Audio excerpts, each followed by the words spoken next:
మీ పిల్లలు కూడా వాళ్ళ స్కూల్లో పూజలాగే ఫీల్ అయి ఉండొచ్చు. ఎలా అని ఆలోచిస్తుంటే పూజ కథ వినేద్దాం రండి. ఇది 10 ఏళ్ల పూజ కథ. పూజ చాలా చురుకైన అమ్మాయి. కానీ ఆమె సంతోషం అంతా ఒకే ఒక్క విషయంపై ఆధారపడి ఉండేది. అదే స్టార్ స్టూడెంట్, గోల్డ్ స్టిక్కర్. శుక్రవారం ఆ స్టిక్కర్ తనకు వస్తే పూజ ఆనందానికి హద్దులుండేవే కావు.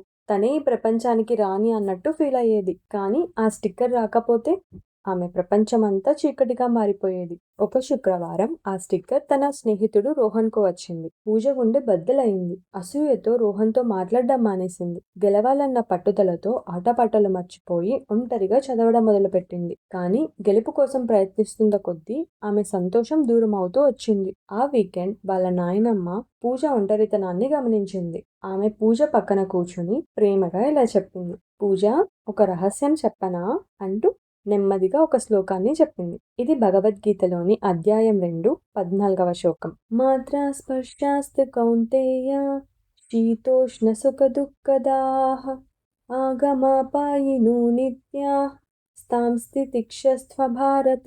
ఈ శ్లోకం యొక్క భావం: ఓ కౌంతేయ, సుఖదుఖాలు చలి వేడి లాంటివి. అవి వస్తూ ఉంటాయి, పోతూ ఉంటాయి. అవి శాశ్వతం కాదు. వాటిని చూసి కలత చెందకుండా సహించడం నేర్చుకోవాలి. గీత శ్లోకాలు మిస్ అవ్వకుండా ఉండాలంటే వెంటనే మన ఛానల్ని సబ్స్క్రైబ్ చేసుకుని పక్కనే ఉన్న బెల్ ఐకాన్ని క్లిక్ చేయండి. ఈ భావాన్ని ఉద్దేశిస్తూ నాయనమ్మ, నీ సంతోషం ఒక స్టిక్కర్ పై ఆధారపడకూడదు పూజ, అది నీ లోపల ఉండాలి. ఆ మాటలు పూజ మనసులో ఒక కొత్త ఆలోచనను రేకెత్తించాయి. తను రోహన్తో ప్రవర్తించిన తీరు గుర్తొచ్చి సిగ్గుపడింది. ఒక స్టిక్కర్ కోసం స్నేహాన్ని దూరం చేసుకుంటున్నానని గ్రహించింది. సోమవారం స్కూల్లో అసలైన అద్భుతం జరిగింది. వాళ్ళ టీచర్ ఆనంద్ గారు ఒక కొత్త అవార్డు ప్రకటించారు. తర్వాత ఒక పాత ఫోటో చూపించారు. అందులో ఉన్నది చిన్నప్పటి ఆనంద్ గారు. ఆయన పక్కన ఉన్న టీచర్ ఎవరో తెలుసా? సాక్షాత్తు పూజ నాయనమ్మే. నేను చిన్నప్పుడు ఒక బహుమతి ఓడిపోయి ఏడుస్తూ ఉంటే మీ నాయనమ్మే నాకు ఈ శ్లోకం చెప్పి ధైర్యం ఇచ్చారు అని ఆనంద్ గారు చెప్పారు.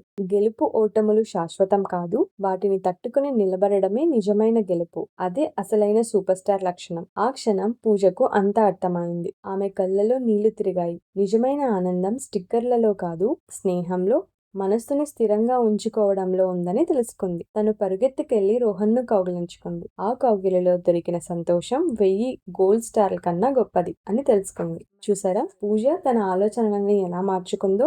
మీరు కూడా గీతలోని శ్లోకాలన్నీ వింటూ మీ జీవితంలో కూడా మార్పుని తీసుకుని రండి. శ్లోకాలు మిస్ అవ్వకుండా ఉండాలంటే వెంటనే మన ఛానల్ని సబ్స్క్రైబ్ చేసుకోండి. ఈ వీడియో మీకు నచ్చితే రాధే రాధే అని కామెంట్ చేయండి. అలాగే ఈ వీడియోని లైక్ చేసి మీ ఫ్రెండ్స్ అండ్ ఫ్యామిలీ మెంబర్స్కి షేర్ చేయండి. నెక్స్ట్ వీడియోలో కలుద్దాం. సర్వే జన సుఖినో భవంతు.